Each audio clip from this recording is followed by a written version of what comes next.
Well, I'm going to make a video. I'm at a standstill for a couple of weeks. I'm one of the lucky people out of hundreds of thousands of people whose optical lens came detached from their eyeball, and so I can't see out of my left eye, and they've given me drops for my right eye that make it kind of blurry there. So I had about a 40-mile trip to the eye doctor this morning and back, so that was interesting, not being able to see well or at all out of one eye. So I thought I'd make a video of this nice XL-400 that my friend James in Ohio sent me. He come across it. You guys up there come across saws. Down here in Oklahoma, the only thing we come across is goats. Lots of goats. Anyway, this appears to be all original. That handle is all good. I hope I'm not getting this all out of focus. That's the original bar.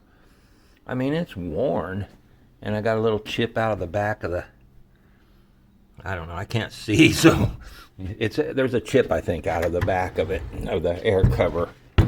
I think on one side. Anyway, this is I don't know if it starts with a 1, it's a 71. If it starts with a 2, it's a 72. So you guys will have to see, because I sure can't. I still can't see. I can't see I can't see even any numbers. No. Anyway, it was a nice try. But right under here on XL-400s is a compression release valve that you push in. Helps for starting. I believe that they use the same valve on Husqvarna, so if you can't find that part, I believe the Husqvarna part will fit. But yeah, here it is. It's the cover's all intact. It's worn, but it's got the Oregon label on it on both places for the Oregon chain. You don't see them come across this original with the original bar. So somebody used this and used it well and used it often, but took care of it. But so, I mean, you know, it's 55 years old, close to 55 years old. But these are 65, 68 cc saws. So they're more than capable. That's only a 16-inch bar. With that kind of horsepower, it's going to chew some wood. These can support 404, and if you can find a 16 or 18 or 20-inch 404 bar and put a 404 sprocket on it, the shorter the bar, and on a 404 63, this thing would really chew some wood. But if you're going to go 404, try to stay the shortest bar you can, and probably a skip tooth. I learned that from Robert Fink, who is a saw guru on Homelite chainsaws and more, and he always gives me great advice. So yeah, here it is. I have actually 2 more of these. There's one right here. That's a U.S. built one, I believe. I don't know if that says U.S. built. I don't know if it does or not. But then the other one back here is if that one doesn't a U.S., this one probably is. This is a Terry built. And you can see the Terry built one has the spongy cushion on the handle, whereas the U.S. builts didn't.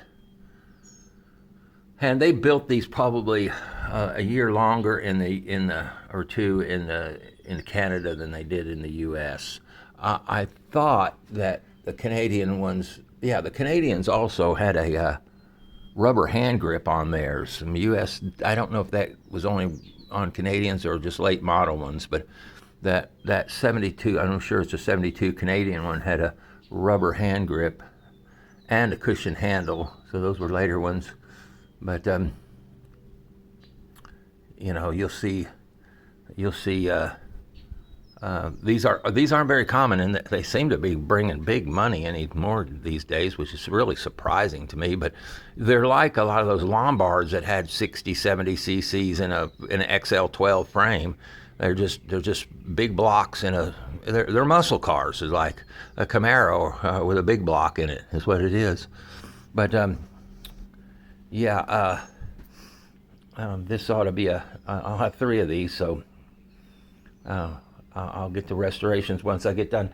I'm working on the XP 1100G, and then I have I don't know what this is. I think that's a Super XP 1130G automatic.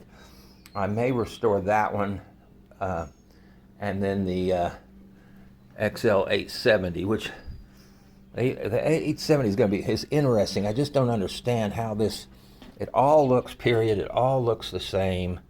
Why it was solid state ignition, and it's solid state ignition, and somebody either replaced it from the factory or from when it was close to new with solid state, but it's the original old solid state, so I don't know. So, but after I do the big ones, and then go down to the 870, if I can get decals made, I'll be doing the XL-700s and 850s, and then I'll work down to the Super XL-AM Canadian built saws and the Super XL-12 automatics, and work my way down from the 900 series. I have one more VI to do. That's the VF. I've got the 922 and 944 restored, so this will make my color group, as they say in Monopoly. I got that restored, and then another one, XL902. That's one I have to have decals. I have decals for the 90. Well, I can get them for the 903s. I have two 903s and 2 800s, XL800s. Oh, I forgot. I still have an either an XL 1020 automatic or a Super XL 1020 automatic under here. Another XL800 back there, and then a 1050 automatic here.